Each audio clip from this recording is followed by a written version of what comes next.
So, di ba pag parents ang tawag magulang? Paano pag magulang, di ba? Paano kapag step parent? Anong tawag doon? Mamagulang. May tawag ba doon? May tawag ba doon kapag ka step parent? Magulang na hilaw. Stacy's mom. Ha? Stacy's mom. Masarap ganun.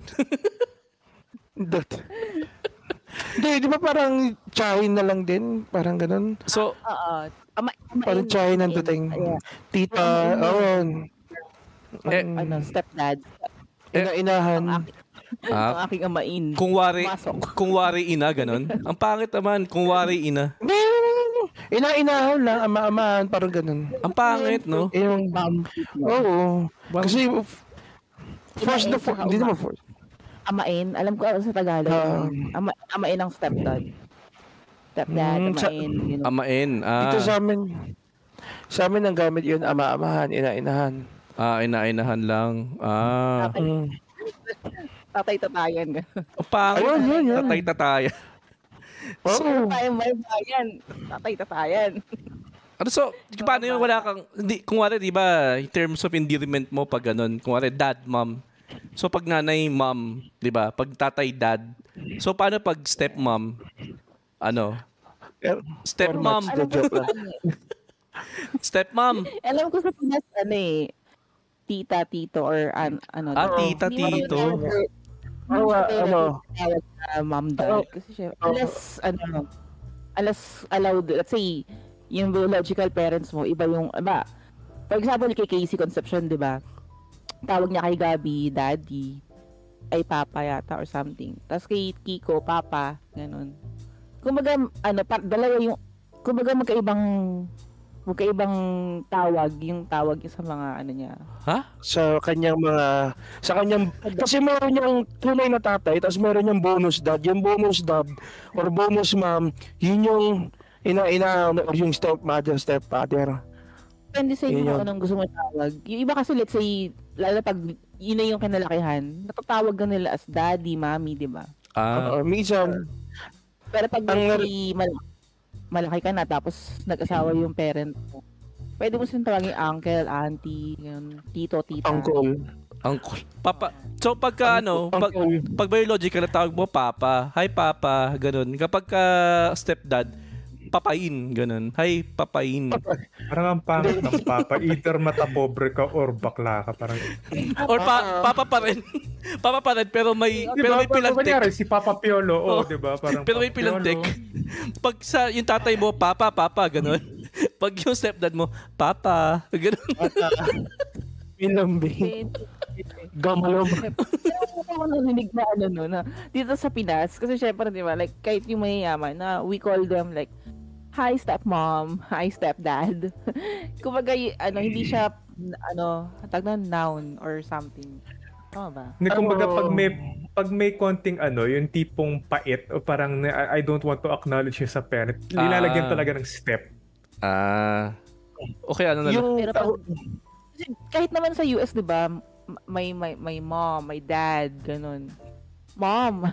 Or, ewan ko basta, ang hirap. Sa state sexual, pag linagyan naman ng step Oo, nagiging ganun. First name basis sila, di ba? Pag Henry, my dad. Henry, parang hindi uso yung kailangan mo ng, ang tawag sa Korean. Opa. Yung formality na paggalang, gano'n. Like,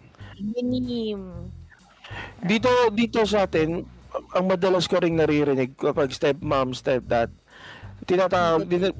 dinadagdagan nila yung mama at papa. Parang Mama san. Hindi naman, pangit yun. Kunwari, Mama Maru Kasi ako, mami ko, parang ganun. Step siblings ko, tita. Tita, tito, ganun. Actually. Sila sa father side ko So, eto paano pagkaedad mo yung stepdad mo tsaka stepmom mo? So tawag mo na ng bro. Wala na yun. Bro. Ganun na tawag mo. Wala na yun. Kung wala yung tatay mo sobrang yaman, nakahanap siya ng model na 21 years old na girl, di ba? Ganun. So tatawag mo sa kanya sis na lang. Hey sis, ganun. Parang weird eh. Sabihin mo, Tawag ko sa kanila, hoy. Oy, bulol. Hoy. Anyway, but kasi napunta sa stepmom, ang topic talaga natin ngayon, Ikaw nagtanong. ang topic talaga natin ngayon ay Asian parents. Asian parents.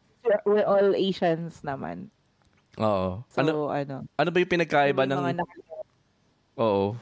Or nakalakayan nyo nung with your Asian parents na tingin nyo is different from ano bang basis natin pag sinabi natin what is the difference between an Asian parent and a Western parent? Kasi nakikita lang naman natin puro Asian lang eh. Wala naman siguro na lang. How are yung Asian parents before, so that basically our parents and our parents' parents, and yung mga Asian parents now, yung mga Gens, yung mga nanay ng mga Gens, yung mga parents ng Gen Zs. Technically, mga ka-age natin. Basically tayo. Parents. Paano tayo magpalaki sa mga anak natin kung paano tayo pinalaki ng mga Asian parents natin way back in the 90s, and how we see like our lolos and lolas. 'Di ba? Ano yung mga kwento ng mga parents natin kung paano sila pinalaki. Wait, tanong ko sa inyo. Kayo ba, hindi ko alam kung isolated event lang sa pamilya namin to. Kapag sinasabi sa akin palagi ng parents ko dati na napulutan daw ako sa tae ng baka, doon daw din ako nakita. Normal yun, no? Normal yun. Sa Pilipinas. It's like, normal yun. Parang bullying the kid, di ba? Like, yung mga napulot ka lang sa basurahan, yung gano'n. Yung, hindi naman siya matatawag na endearment, pero it's like a soft bullying from your parents, siblings, kalaro, di ba? Yung, lalo na pag gusto kang inisin ng mga kalaro mo, napulot ka lang sa or pag nag-away kayo ng mga kapatid mo, sasabihin sa'yo ng kapatid na inaaway mo or naiinis sa'yo, pinulot ka lang namin sa tae ng kalabaw. Oo. Ganun. Ganun sa Pilipinas eh, kasi third world country. Kasi normally kapag sa west yata, sabihin nila napulot ka namin sa bulalakaw na nahulog from the sky, ganun. Di ba? Para ka Superman, ganun. Hindi. Dito hindi, napulot ka namin sa tae. Sa kanila soft, parang sinasabi, dineliver ka ng stork. Deliver ka ng stork, oo. Dito sa atin, either napulot ka sa kalabaw, sadyang talagang sinasabi na lang, tangina mo, ampun ka. Ganun lang. Minsan, ganun, ako naririnig ko yun dati. Di ka naman anak eh. Ampun eh. Kinakapatid mo sasabihin sa yun. Pag gusto kang paiyakin ng parents mo. Kasi di ba, yung mga Asian parents, meron silang, yung mga parents natin, di ba, meron silang satisfaction na natutuwa sila kapag pinapaiyak nila tayo. Pero not in a way na gusto nila tayong paiyakin talaga. Pero natutuwa lang sila kasi we're cute pag umiiyak. Tapos yung kaya may mga ganung soft bullying from them. Oo. Diba? Paano pag seryoso mo yun, sabi mo, nasaan ang parents ko? Ganun mo. Kasi tayo nung bata, we took it as a joke talaga. Hindi naman natin, unless talagang, let's say, in a harsh way sinabi sa'yo. Or let's say, talagang pinamumukha sa'yo. Ano ka lang, ganyan. Kasi lumaki kang ganyan, kasi ganyan ka. Kasi pinulot ka lang namin sa basurahan, ganyan. Or binigay ka sa amin ng Bombay sa 5'6", ganun. So sa'yo, may variation. Sa'yo may variation. Depende, depende yun sa sa gravity ng pagkakasabi nila sa'yo. Siyempre yung iba, parang running joke in the family. Let's say, sa magkakapatid, ikaw lang yung maitim. Kasi napulot ka nga namin sa tae ng kalabaw, kaya maitim ka. Bad trip. Ganon. Or, di ba, yung mga kapatid doon mahilig mambully. Gusto nilang pinapaiyak ka. Ganon. Dapat sinagot mo talaga, dad, pumatol ka sa baka. Ganon. Sabi mo, ganon. Loko. Diba? So, like, ngayon, parang it's really offensive pag ginanon mo yung mga bata. So, yung mga nanay, yung mga tatay, yung mga parents ngayon, parang hindi rin nila ginagawa yun di ba? Gusto ko nga gawin sa kanila. Kasi yung trauma na binigay sa akin ng magulang ko, pasok ko sa kanila. Tsaka may ba kayo doon? Kasi, ewan ko, baka common naman to sa lahat ng mga magulang Yung nangungumpara palagi. Yung tipong... Oo naman. Yung tipong, buti kayo, swerte nyo. May ganyan-ganyan kayo kami nung bata kami. Naglalakad lang kami, wala kami tsinelas, papunta eskwelahan. Yung mga ganong pag-guilty method, ganun.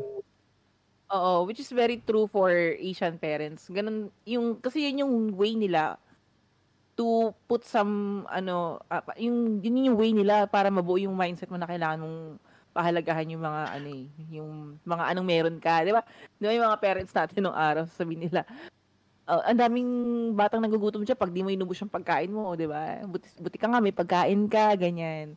Which is I don't see, let's say, whenever I watch, yung mga Western movies or Western TV series, I don't see them doing that. It's different for them. Alam ko meron din sa kanila, pero ang termino nila, parang back in my day. Back in my day, we used to walk 3,000 miles. Ganun sila. Akin naman din. Or yung lolo-lola mo, mga veteran from, habak sa gera. Tsaka yung mga discarding, yung mga linyahan, ganyan, feeling ko. Tama rin si Tita kayo, pero ang other term doon is yung to humble you. Kasi parang ang sarap na ng buhay mo. Tayo na pag gising mo, puto may almusal ka na. Sabihin nila, kami nga, galunggong lang nun. Ikaw nga, hotdog ka ngayon eh. Parang wala ko ba na maayos na kayo ngayon? Oo. Ang sarap ng galunggong. Kasi, hindi ko alam kasi bawal ako dun eh. Yung dad ko, lumaki siya, World War II. As in, 1925 kasi siya pinanganak. So, medyo nakaranas siya ng, alam mo yun, yung tinatawag siya na, nung peacetime. Peacetime. Ganito kami. Alam mo, ganito kalaki yung, ganyan. Alam mo yung ultimo momo, hindi namin pwedeng ihulog sa, kasi mahirap ang pagkain ng araw, ganyan. And usually, ginagawa niya yun kapag sa hapagkainan, and then nakikita niya na parang nilalaro ko yung pagkain, or hindi ako kumakain ng seryoso na tipong, yung, naiinis na siya na, ano ba yung pinag-aaroan mo yung food? Or, nung peacetime. Nung peacetime. Papaluin kami ng nanay. Nung peacetime, hahampasin kami ng nanay namin sa kamay kapag pinaglaruan namin yung pagkain. Kasi ang hirap pulutin ng pagkain ng araw. Grabe nga yung kwento ng mga magulang natin dati, no? Akala mo walang poverty ngayon, na sobrang hirap dati. Parang post-apocalyptic yung paghirap dati. Sobrang hirap ng buhay nila kumpara ngayon. Alam mo yun, the way nilang explain Alin? To think kung ano talaga yung pinagdaanan nila. Kung iisipin mo rin naman, titignan mo yung history ng panahon, tabi nga ni Tita nung pinanganak yung airpods niya ata, 1925. Puta men, World War II, tama ba? Sumali siya sa bataan yung March. Diba?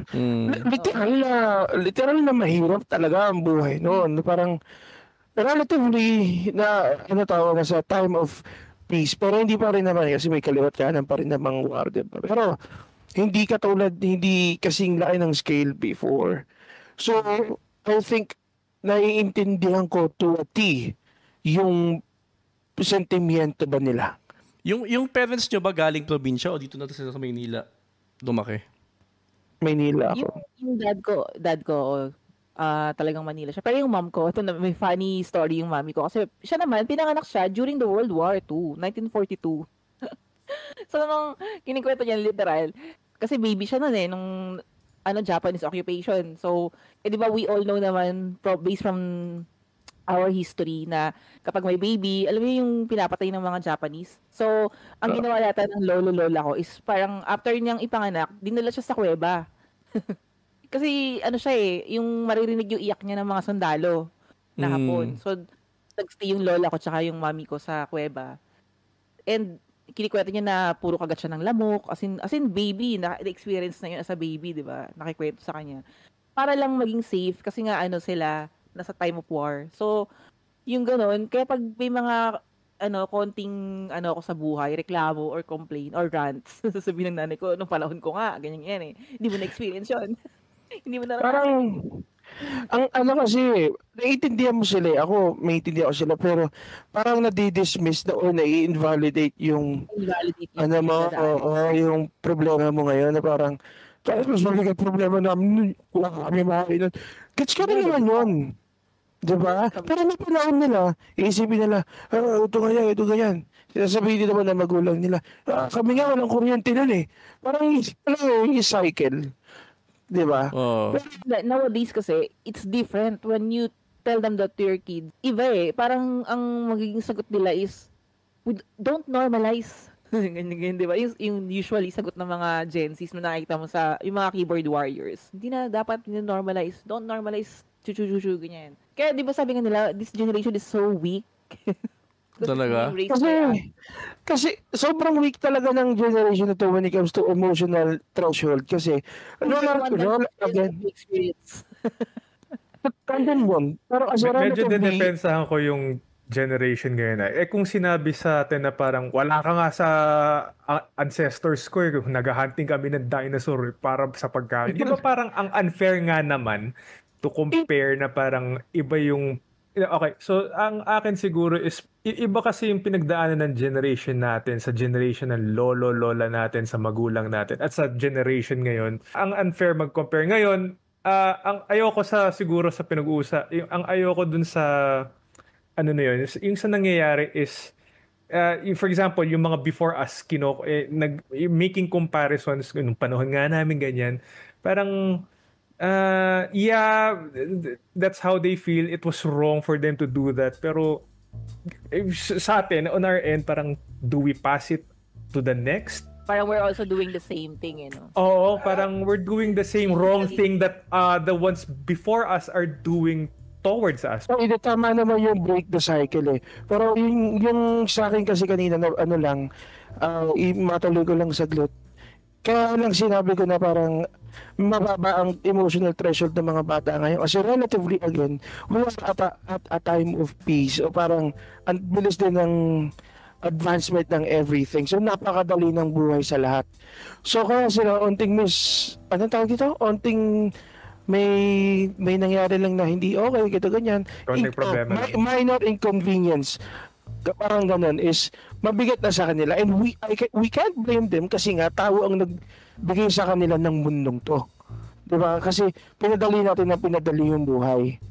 'Di ba? Wala lang internet, di na nila makakausap yung mga kaibigan nila kasi stress na sila. Then they would think na parang may anxiety na ako, whatever. Tao ang nagbigay sa kanila ng mundong to. Ang problema hindi na control. May saying 'di ba na parang strong times create strong people. Strong people creates weak times create weak people create strong times. Yung parang ganun, yung parang It's a cycle. It's a cycle. So nandito tayo ngayon sa weak times ba yan? Weak times and weak people, ganun. Weak times make weak people. So tayo yung strong people na nag-create ng weak times, ganun ba? Kasalanan pala natin eh. So, Mga Pilingero kayo lahat. joke lang. I think kasalanan ng the generations before us. Maybe 2-3 generations before us. Parang ganun. I have a question though. Is it an Asian thing? I mean, is it just exclusive for Asian parents that, we're doing the cycle of... Or is it in the entire generation talaga? I mean, even Western people, Europeans, or like that? Sa Western people nag-start yun, sa Pilipinas, forever poverty dyan. Paragi naghihirap sa Pilipinas. Never-ending cycle of weakness. Weak and strong people. Kaya nga resilient tayo, di ba? Forever resilient. Kasi forever weak yung... forever weak yung environment mo. Forever weak times. Forever weak times, kaya resilient lang palagi. Based pa may observation na. Kasi, di ba, during our times, okay, di ba, uso yung pinapalo yung anak. Or, it's a common thing. It's a common thing in a household na yung corporal punishment. Pero during the 90s, kasi may mga kaibigan ako or family friends na nasa US. If you do that in the States, meron na silang yung parang kumbaga bantay bata, let's say na hindi mo pwedeng gawin sa mga bata yon, na hindi ka pwedeng mamalo, hindi mo pwedeng pagbuhatan ng kamay yung mga bata, which is very talaga sa Western. So I mean in the 90s pa lang or in the past pa lang, ganoon na sila. Ganoon na yung Western, 'di ba? Ganoon na yung parenting nila, style nila, na hindi pwedeng pagsabihan yung bata, hindi pwedeng paluin, hindi pwedeng pagbuhatan ng kamay kasi it's against the law. May law na sila against that. Tayo parang ngayon pa lang nagkakaroon ng ganung thinking or nagkakaroon ng ganung implementation na bawal hindi nga siya law, hindi pa siya law, pero it's against the na pagbuhatan ng kamay yung bata, na yung corporal punishment nga. Unti-unti na nating inaalis sa system natin yun, 'di ba? For Asian parents. Tama si Tita Kay na parang sa Western ideology or Western world, back in the 90s, nag-uumpisa na yung yung the removal of corporal punishment. Pero I think I don't wanna make this, well, I will make this about a little bit about race, kasi I've heard and I've seen some interviews ng mga black people or even comedians, ginagamit nila as, as material na yung mga magulang nila, yung mga blacks, hindi, parang tayo, mahigpit, bawal mag-talk back, pag sinabing maglinis ka, yung mga ganong trip. According to them lang naman, according to them, multiple or numerous black acts and black people na celebrities na napanood ko is ganun yung culture nila. Parang Western, have, Asian, din. Pag bumibisita sila sa mga white friends nila na bahay, ang tawag nila sa magulang nila, first name basis. Tapos, hindi sila pwede saktan. Tatawag sila na parang 911 ba yun or whatever. At the time na parang pwede nilang isumbong yung magulang nila. Pero yung mga blacks or even Hispanics at the time, parang tayo rin. Yung Asian parents na parang strict and kailangan kami sundin nyo. Malakas pa rin yung rule of respect the elderly o sa mga nakakatanda sa culture nila. Pero ang hirap kasi wala tayong gauge walang gauge kung ano yung which one is better. Kung ano mas mabuti, yung corporal punishment ba with corporal punishment, without corporal punishment. So I think siguro on a psychological perspective kasi corporal punishment is a tool, and how you use the tool will parang determine if it's positive reinforcement, positive punishment, negative reinforcement, negative punishment, no? People kasi tend to parang do be lazy, na parang they associate corporal punishment as a positive punishment. So parang everyone tends to incorporate it when in fact parang tansyahin mo muna yung anak mo. Gagana ba ang corporal punishment sa kanya to elicit anong behavior yung gusto mong mangyari or not? If not, di wag mong gamitin. If yes, di gamitin mo. Ngayon, kung wari magkaanak kayo, anong mapagilty sa mga anak? Ito parang si Arvin, sabi niya kanina, 'di ba, kami nga kumakain lang kami dati kanin tsaka kanin tsaka asukal Di ba? May mga ganung kalitaan niya, men. Oo. Ako kasi hindi pa ako parent. Oo, pero parang iniisip ko lang ngayon. If I were to weaponize something, parang ayokong weaponize. Ayokong gamitin yung honestly speaking, ayokong gamitin na parang kami nga ito ganyan. Gagawin ko na lang purposefully, pahihirapan ko yung buhay nila. Parang hear me out. Diba? Hear me out. Kasi ganito yan. Sabihin natin kaya naman ako, kaya ko naman bumili ng iPad, kaya ko silang bigyan ng gaming PC. Hindi, men. Bibigyan ko sila Shato. Putangin na nyo, maglaro ako. Nung tipong, hindi ko sila bibigyan ng luxury of life. With material things na... Hindi. Kahit pagkain mo, kaya naman, kung anong minerienda ko, hindi merienda nila. Asukal na at saka kanin lang, men. Yun lang. Para magating nyo lang may diabetes na sila. Type 2. Parang naisip ko lang na parang kakalang kasi nagiging ungrateful yung mga bata kasi they don't know na may mahirap na buhay. Ito usually yung pang pinagigilty ng mga parents. So apart from food, kapag pihikan yung bata sa pagkain, isa pa is sa studies. Kung wari yung bata, tinatamad sa pag-aaral, ganyan. So, sasabihin nila, kami nga, para lang makapag-aral, layo na school namin, lalakarin lang namin, wala kaming tsinelas nun sa gitna ng araw. Ganun. Yun nga yung punto ko dun George, ganun kasi yun. Kaya nga sabi ko sa inyo, kung pahihirapan nyo yung mga hindot na yan, kinder pa lang wala na service paglarin mo. Tapos huwag mong i-enroll sa Montessori, huwag mong i-enroll sa private school.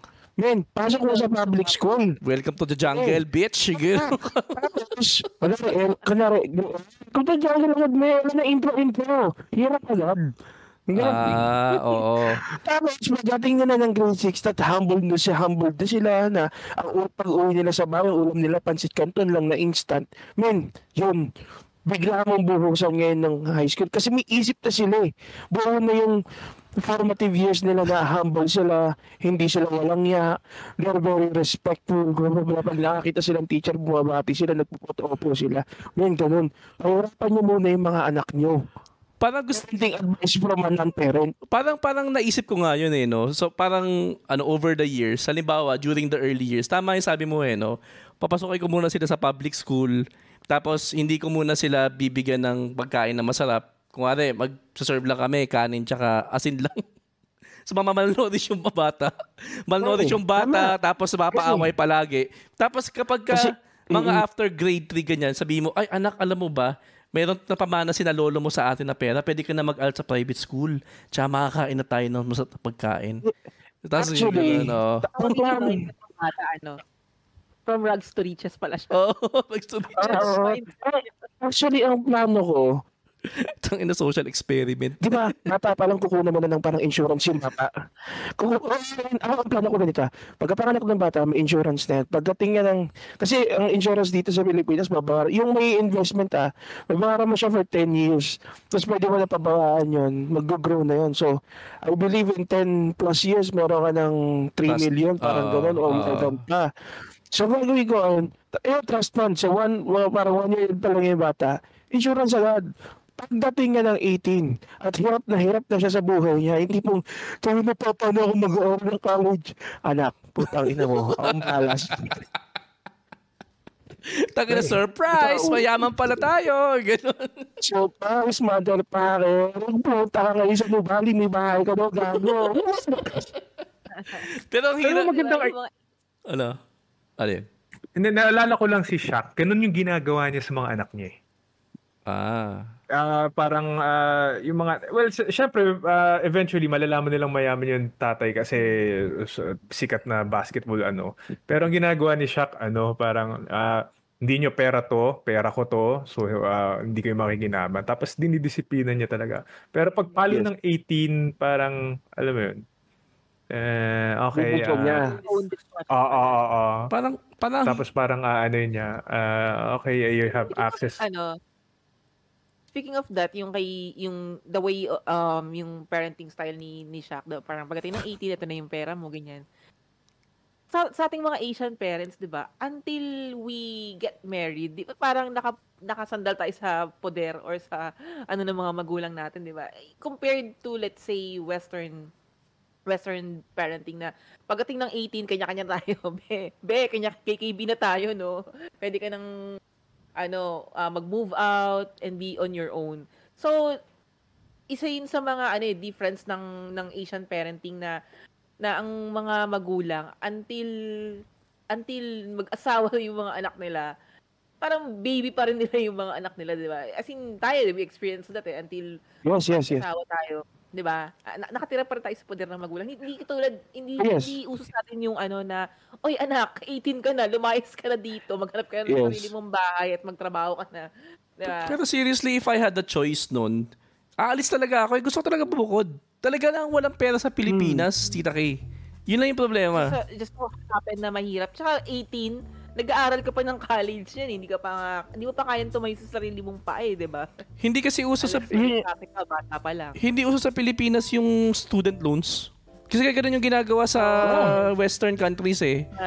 Lumabas ka o mangutang ka. Countries, we have that. Kasi the rich gets richer dahil sa mga loans and ganyan. Kaya nga more of credit than debit eh. Di ba? Mas parang rampant yung credit card usage compared to here.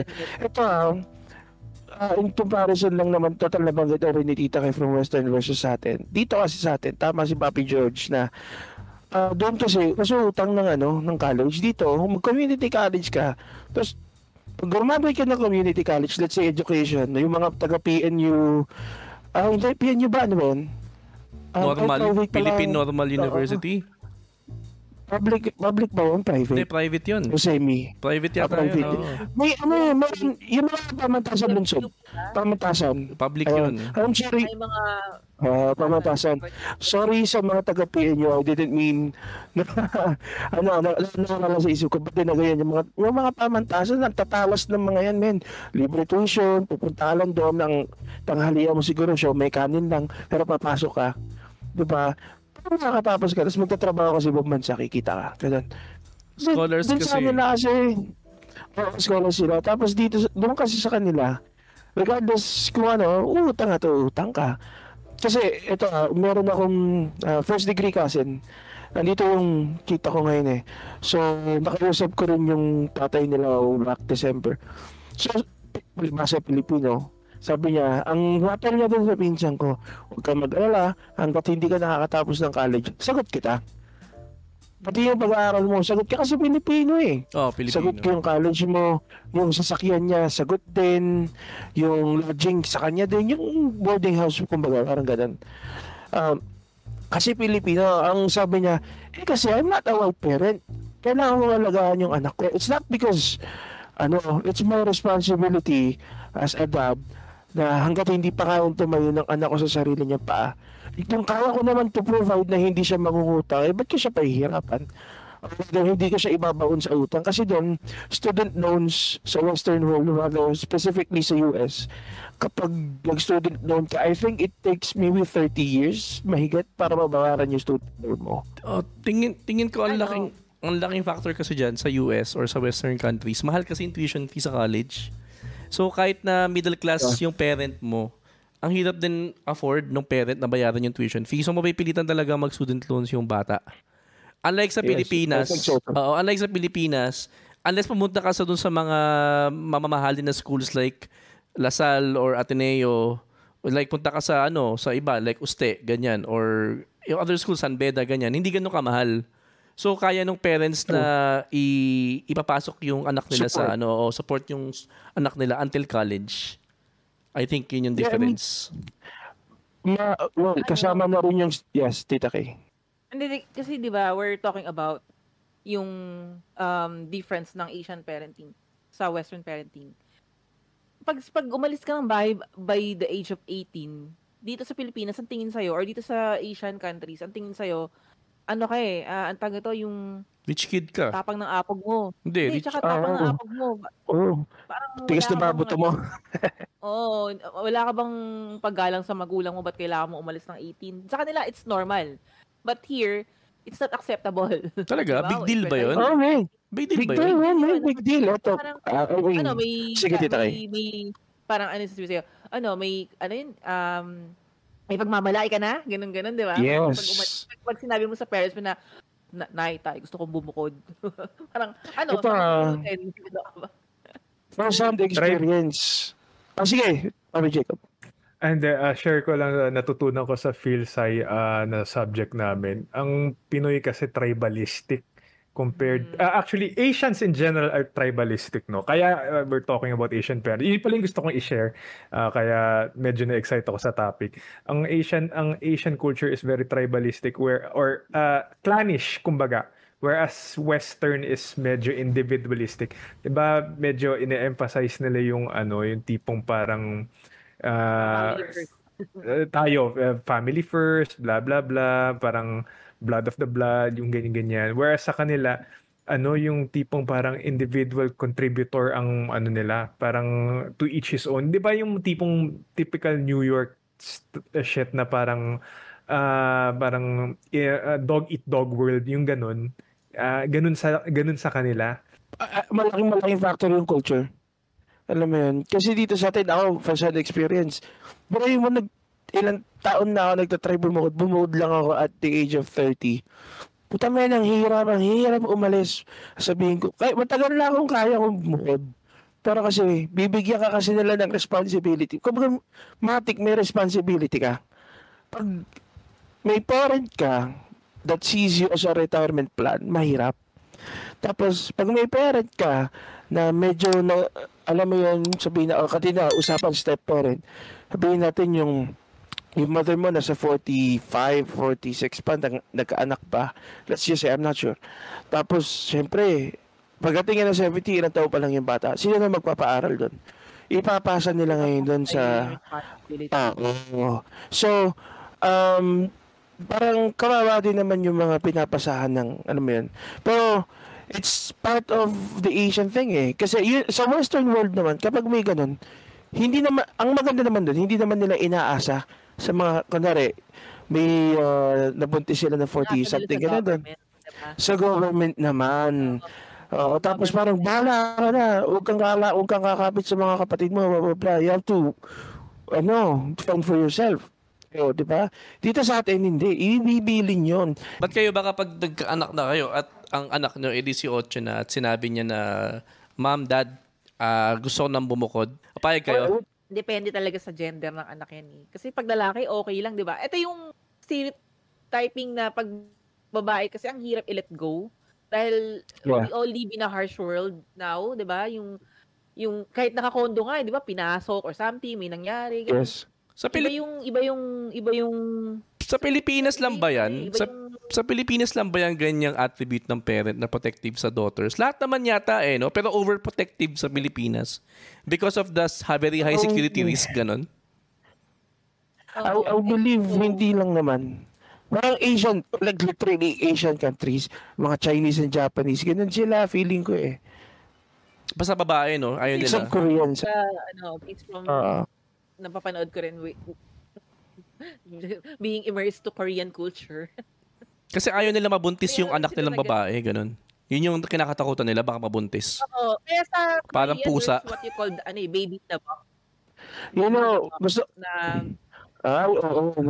napanood yun. It's very Asian thing din talaga na kapag babae yung anak ko nabuntis ng maaga.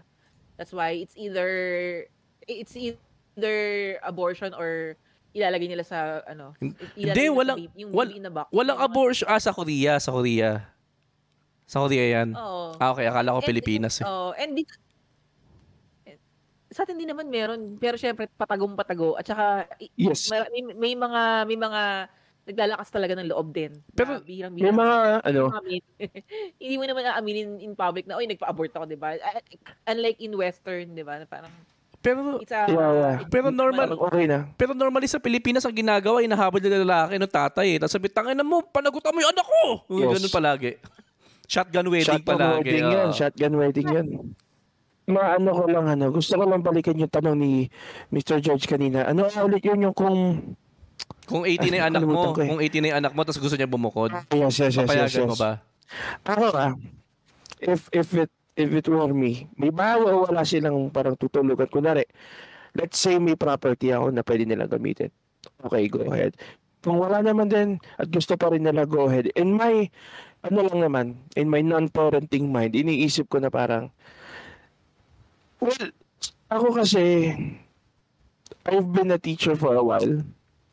Hindi naman matagal, pero for a while lang. Let's say, 7-8 years. Yung ang napansin ko kasi sa mga bata, it doesn't matter kung how much you make sense. Parang sasabihin mo kasi, magagawin to ganyan kasi ito yung mangyayari. You give them all of the possible answers. Tapos you give them the best answer. Hindi nila gagawin yun. Parang they learn from experience eh.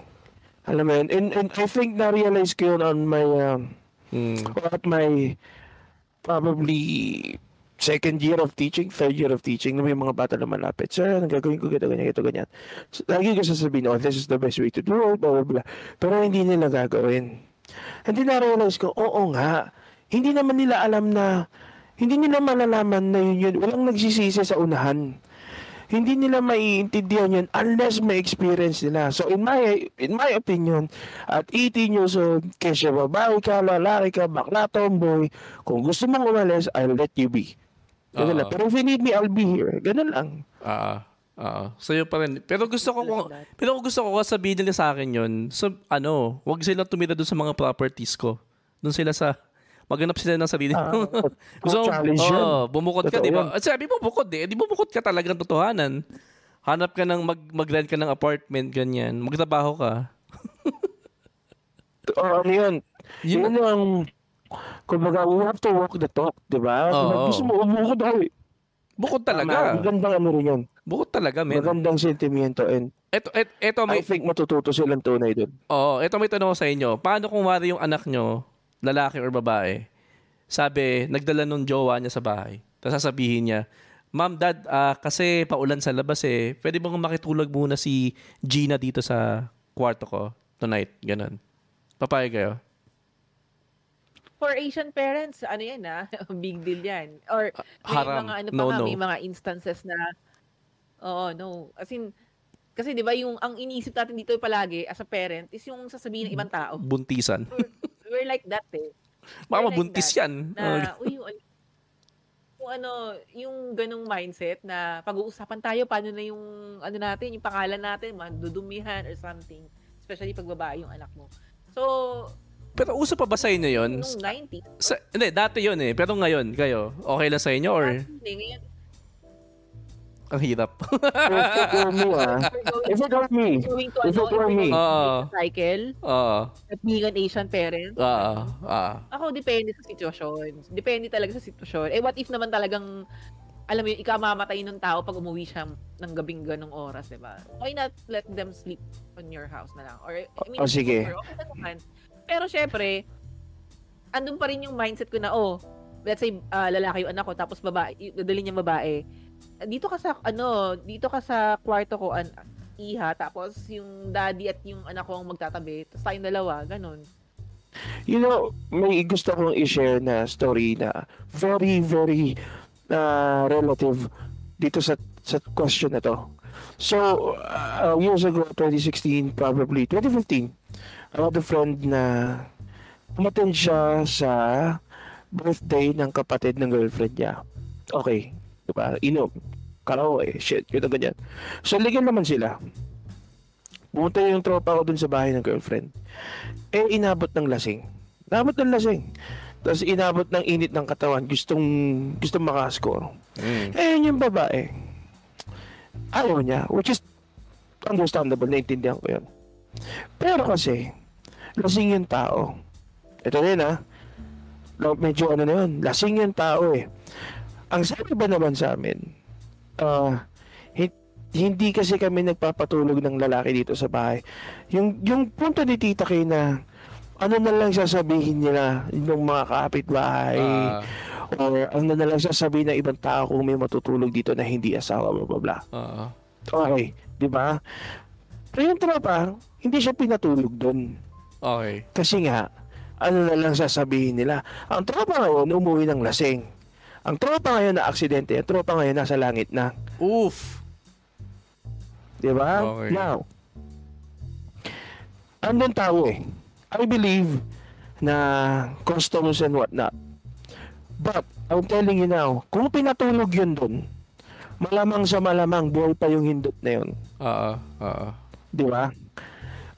Ay, buhay na yun eh. Tama ka rin kanina ba? Paano kung sobrang lakas nga talaga ng ulan? Di ba? Siguro naman, tama yung, sino ba yung nagsuggest na, ito na lang, dito, yung lalaki dito matutulog. Magko-compromise na lang kayo, ganun. Di ba?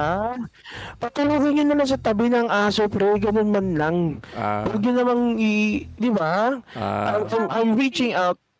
Hindi na siya, I mean, now that we're living in social media, hindi na rin tayo hindi na uso yung nakapag-usapan tayo ng mga marites dyan. Wala na. Kasi tayo nga mismo nag-expose ng mga sarili natin sa social media, di ba?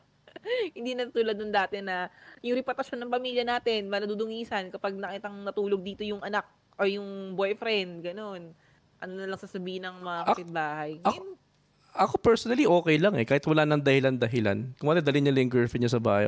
Girlfriend mo, sige. Huwag lang kayo maingay, ganun. Yun ang sabihin ko. O kaya, kaya kabubulangan mo siya, sabihin mo, sure ka ba? O may condom ka ba dyan? O, ganun. Ganun na eh. Ayun ko, parang sa akin, parang okay na eh. Mas okay na ginagawa nila sa bahay yun kaysa sa labas na, alam mo yun, tapos hindi mo alam kung anong ginagawa nila or what. Kasi, hihingi ang kanila pang check-in yan eh. Oo. Gastos pa yun. Kung babae yung anak mo, Mr. George. Ha? Kung babae, okay lang. Kung babae? Kung babae naman, okay lang sa akin. matutulog sa bahay. Okay lang sa akin. Ang problema lang, depende eh. Kasi depende sa lalaki. Kung wala hindi ko type yung lalaki.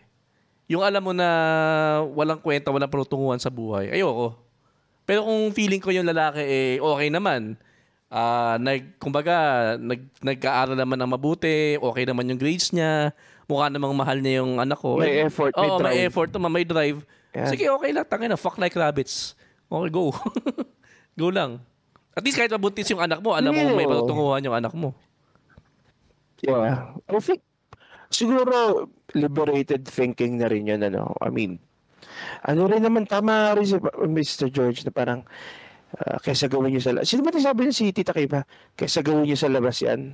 Din na lang. Diba? Oh. But then again, if you're thinking na parang you want to protect the purity or rather, if you're, yung puri ba nung anak mo, if you're in that mindset, you can always compromise di ba? Sige, papagyan dito, pero hindi sa kwarto mo. Di ba? Pwede naman yun. Di ba? I mean, I don't think that it should be an issue pa. Si pinatulog yung, yung boyfriend ng anak niya. Bukas buntis na. Pero parang, ang problema sa ating Pilipino, masyado tayong, masyado tayong iniisip yung reputasyon o rather, yung iniisip ng ibang tao towards sa atin. Siguro, maybe if we change that, better. We're still like 80% Catholics here, di ba? I mean, one rule kasi, di ba, is yung no sex before marriage. You need to be pure. Kasi nga, yun yung mindset ng mga Catholics di ba? Yun yung in-install sa atin growing up. True. So, but that rarely happens nowadays anyway. Wala na napagkatan, meron pa ba? I mean, if ever man, siguro napakaliit na lang na percentage ng population yun. Unless... Let's hope na meron. Yun na lang siguro. Pero tama pa rin si Mr. Josh na parang meron pa ba? and if they're not doing it in your home, I'm sure they're doing it somewhere else Kasi may punto naman yung aalagaan mo yung the act of sex itself. Diba? You have to tell them that it's sacred, blah, blah, blah.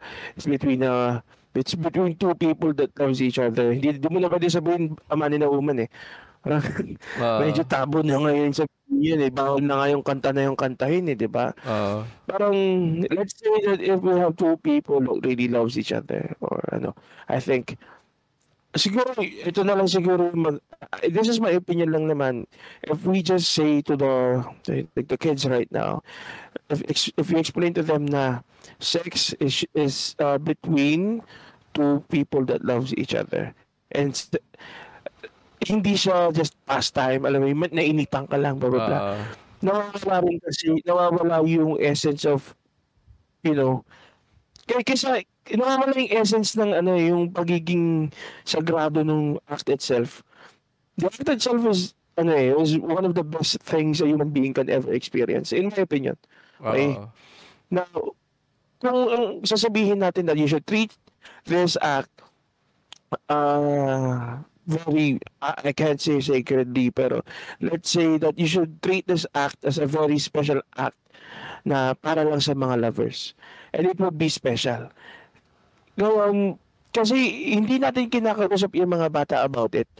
Kaya sila, hindi nila alam how important it is and how it should be done. Kasi hindi nila alam na it's sacred.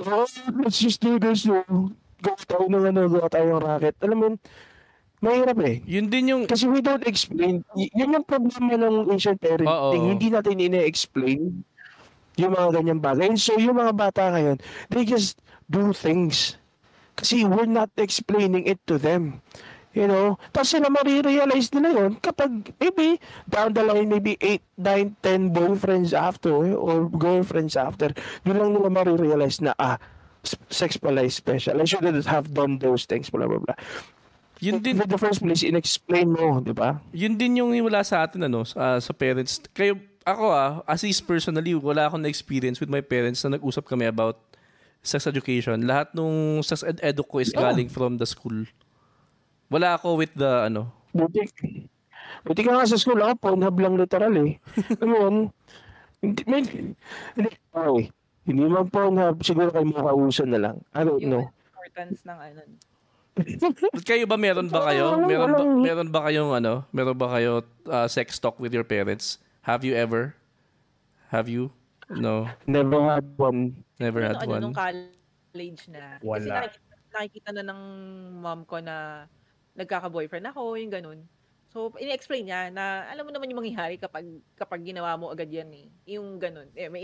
Kumbaga may comparison siya. Nakita mo yung ate mo, ganyan. Yung alin? Yung? Asawa. Yung? Ganun ka. Yung half-sister ko kasi maaga nag-asawa yun. As in, 18. Pagka 18 niya, nag-elope sila nung zowa niya. Eventually, naging yung brother-in-law ko. Parang, kumbaga, inaano niya na, alam mo naman yung naging buhay niya ngayon, di ba? Yung ganon. Ganon yung siguro it's an Asian parenting thing na yung comparison na yung anak ni ganito, yung anak ni ganyan. May ano na, ganito na. May sariling kondo na, may sariling bahay at lupa na. So dapat ikaw ganyan din. So wag ka mag-asawa na maaga ha or else. Makikita mo yung sarili mo na failure kapag ginawa mo agad yan. Siguro yun yung way nila to emphasize yung gusto nila mangyari na anak, syempre gusto ko tang maging successful. Ayokong mag-asawa ka ng maaga. Yun yung parang the way they implement sa'yo kung ano yung ibig sabihin ng sex eh. Sex in an early age. Parang ganun. Pero ganun talaga, as in more on pananakot eh, no? Na if you do this, the consequence will be mabubutis ka, wala ka na future sa buhay, mamamalipos ka na, ganun. Hindi yung anak, sit down. Alam mo bang pag nakipag-sex ka or ganito ganyan mangyayari sa'yo. Oo, walang ganun eh. Kasi sa mindset ng isang magulang. Like tayo, for example, tayo mga 90s kids, pag naging parent tayo in the future, like, or si Mr. George na tatay na, meron tayong mas effective approach when it comes to explaining things to our kids. It's hard. It's hard, Grindal. I'm telling you, kahit ako, I can say I'm a very progressive person. Pero talking about this with your kids, I still cannot, hindi ko pa rin alam kung paano ko i-explain. Although ang daming mga sinasabi sa internet na ito na lang explain mo, ganyan, may nagmamahal na ng mga tao, nagkakaroon ng anak, Quick question, is it hard because baka hindi nila maintindihan or is it hard because awkward yung topic? Awkward yung topic. Awkward yung pag-usapan yung, ito yung ethics, alam ba, papasok yan sa Pepe, ganun, tapos papasok labas yan, pasok labas. Alam mo yun yung ganun tipong, hindi mo siya masasabi. It's very hard. Siguro even by comparison with some other, ang hirap. Siguro ngayon, kasi maliit pa yung mga bata. Pero let's say, for example, pagdating nila ng teenage years nila. 13, ayan. Okay. Pero now kasi they start asking na kasi. I mean, not necessarily the act itself. Pero they start asking about bakit, para saan ba tong si Pico, ganyan, o bakit ikaw may ganyan ka. Ito, wala, ganun. Suggestion ko lang. I don't know if this would work to you, Mr. George, Maybe if you start to treat it like a science project, maybe mas madideliver mo siya and mas mawala sa isip mo yung embarrassment or yung awkwardness on how things work. Para kung sasabihin mo na, kasi ganito yan, blah blah blah, the penis has to be erect, blah blah blah. How does erection work? Talk to me when you're maybe 14. Ganun na lang. Pero if we're gonna talk about this, para sa matong ethics ko, sasabihin mo ganito lang yan, iho. Okay? Your phallic thing, the phallic thing in between your legs, ganito yan, dito yan, papasok yan sa ganito. Tapos magre-release niya ng ganyan. Ang hirap, dude, ang hirap explain.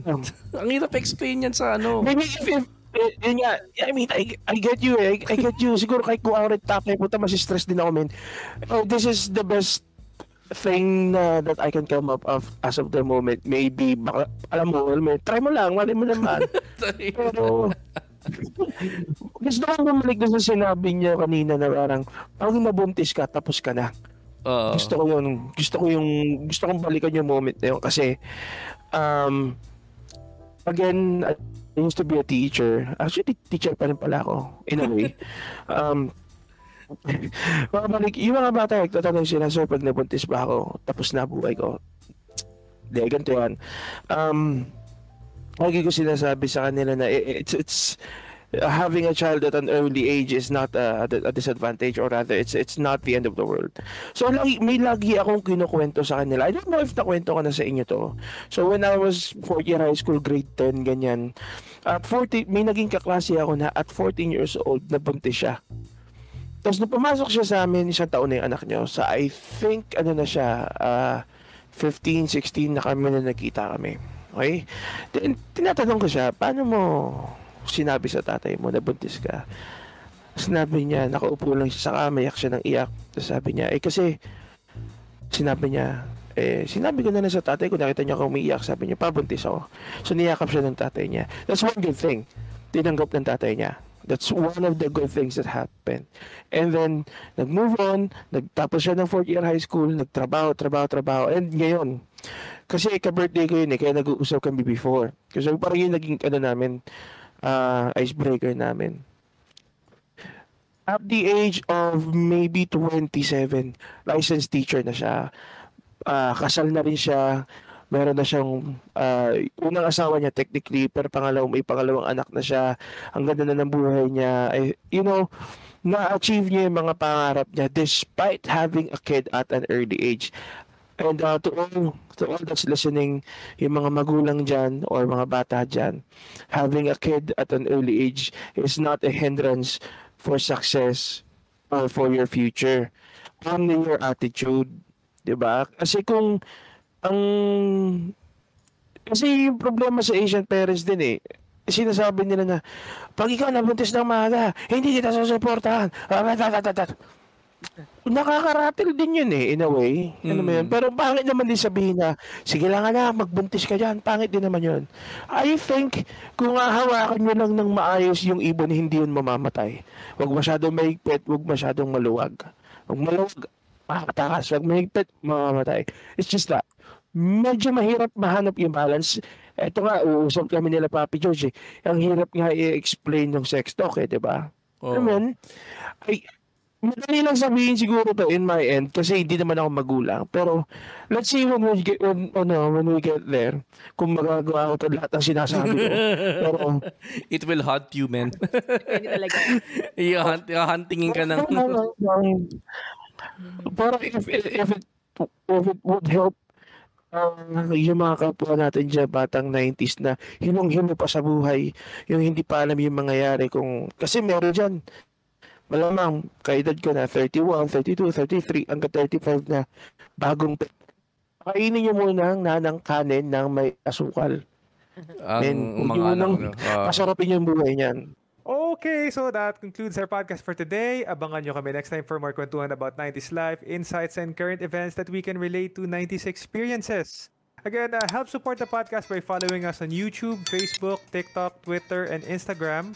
Leave a like and share the link of the podcast to your friends, loved ones, acquaintances, or buy us coffee if you are feeling generous. Check the link in the description to see how.